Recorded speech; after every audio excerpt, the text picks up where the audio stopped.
Whiff-whiffs. We need more whiff-whiffs out there. Where my whiff-whiffs at? Compound words are when we take either entire words or elements of them and put them together to create whole new words. They tend to be some of the most common words we say, and many are super obvious. Sunglasses, an example, is simply a combination of sun and glasses, while jellyfish is a compound of jelly and fish, despite the fact they aren't actually made of jelly or they aren't even fish. What's really interesting with these examples is that the words they are formed from stand up on their own and are still used today. Like just sun or just glasses are words most of us will understand on their own.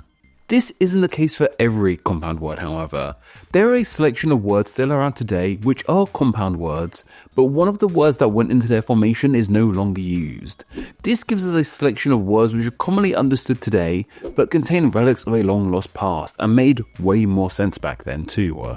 A terrific example is with the word cobweb.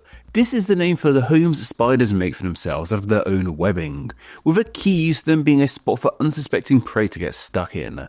The web part of their name makes all the sense in the world and is still heard today not only in relation to spiders, but with other things that span out in all kinds of directions, like the World Wide Web, for example. The cob part, however, is slightly odd. While the word cob does exist today with a corn cob in example, it seems really out of place in the term cobweb. The cob in cobweb has no relation to corn, but is instead an Old English term for spiders.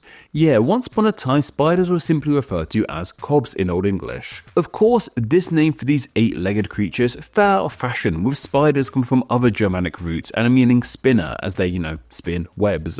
Despite this, their older name lives on in this word of cobweb, though people do call them spider webs too. You know what, I'm just thinking of if Spider-Man was called Cobman, and I don't know, it doesn't have a good ring to it. Maybe it sounds like a corn on the cob or like cob of corn kind of superhero. It's Cobman, and he just does that and cobs just come out of his wrist.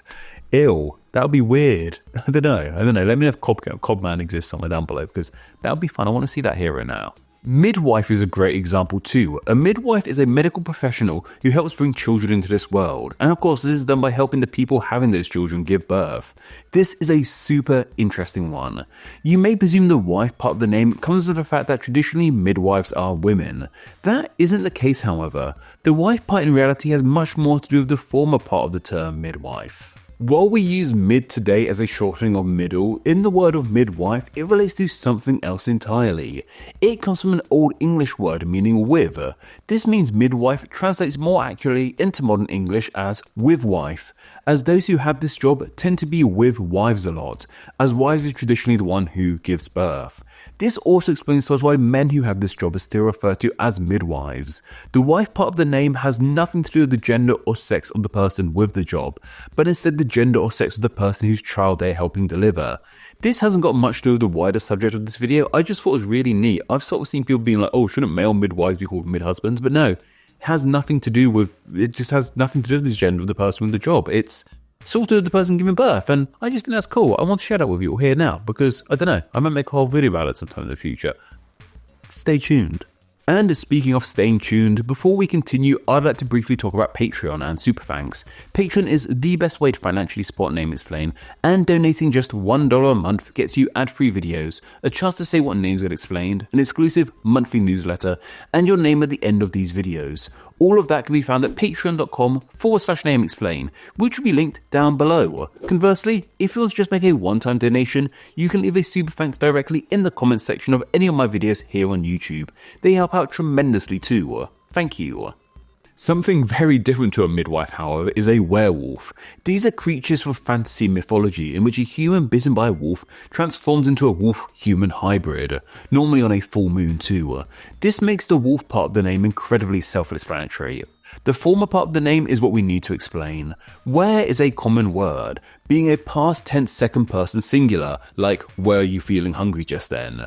From here it seems hard to figure out what this grammar-centric word has to do with the monstrous wolf people of werewolves. Well, once again, it comes from an older root. The were in werewolf comes from an older word meaning man, so the word means man-wolf. What's interesting here is that were didn't use man in that older sense of meaning mankind or humankind as a whole, but specifically meant male humans. I guess this means that female werewolves shouldn't be called werewolves. I was wondering what the correct name for a female werewolf would be, so I checked what woman was in Old English, and it's with which is where we also get the word wife from too. So I suppose a fitting name for a female werewolf would actually be WEREWOLF, which is incredibly fun to say. WEREWOLF, I guess is more correct, but no, I say WEREWOLF. Imagine, oh my goodness, it's a werewolf and he's WEREWOLF. No, that just makes me laugh. It's fun to say. We need a film about a WEREWOLF at some point because, yeah, I can't actually think of any female werewolves in popular culture. Is there one I'm missing somewhere? I don't know. Let me know if there's one just a super obvious I can't think of because, WEREWOLFs. We need more WEREWOLFs out there. Where are my WEREWOLFs at? Continuing on with fantasy creatures, we arrive at mermaids. This is the name of a half-fish, half-human creature who supposedly lured sailors off course. They're traditionally female, which covers the maid part of the term. The mer part might seem a bit odd, however.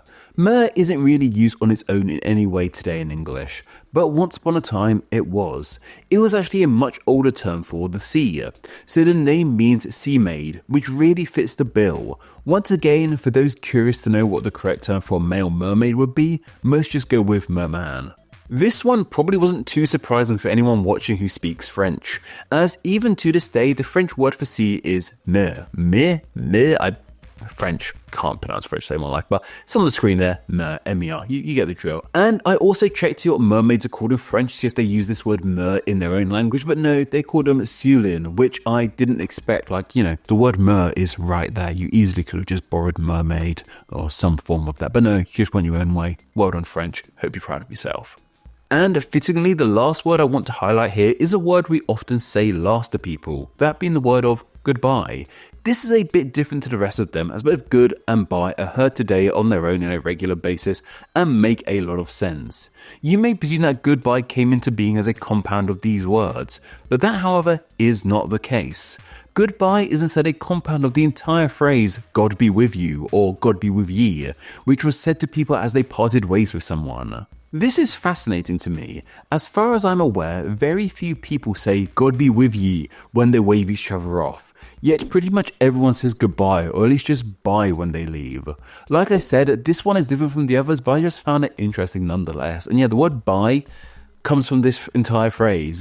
Bye is just a shortening of goodbye even, and goodbye is just a shortening of God be with ye. You can see the be and the ye kind of mushed together and become bye, and that's fascinating. That's where the word bye comes from. It's from weird religious roots. God be with ye, I suppose. I'm going to start saying that to people when I leave and just see how confused they look. It's amazing how these ancient words no one uses anymore are able to live on in these compounds, and even change our understanding of these words in some cases. But let me know about any other interesting compound words I might have missed out on.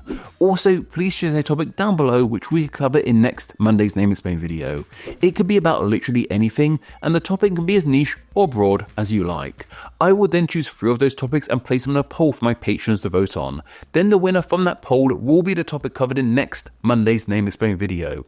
You can vote in that poll as well as enjoy many other great benefits by visiting patreon.com/nameexplain, which will be linked down below, and by donating just $1 a month. Thank you.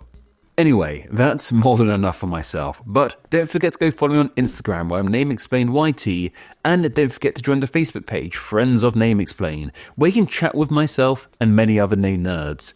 Okay, all, take care. Oh, we're up to big paragraph. Shall we begin? Compound words, and when we take evil, made way more sense back then too. I think this video is we call words that used to make more sense, so I'd have to say make more sense somewhere in this video to justify that name in my little noggin, with a key use of them being a spot where unsuspect. Well, once again, it comes from an older root. First take, not bad. I just like talking about werewolves clearly. And what's interesting here is that where didn't you... Clearly I don't like werewolves that much. This is fascinating to me, as far as I'm aware, as far as, my god, I can't say as far as, okay. Okay, all, take care. We're done. Cool. Great. My ankle really hurts. Cool. Bye.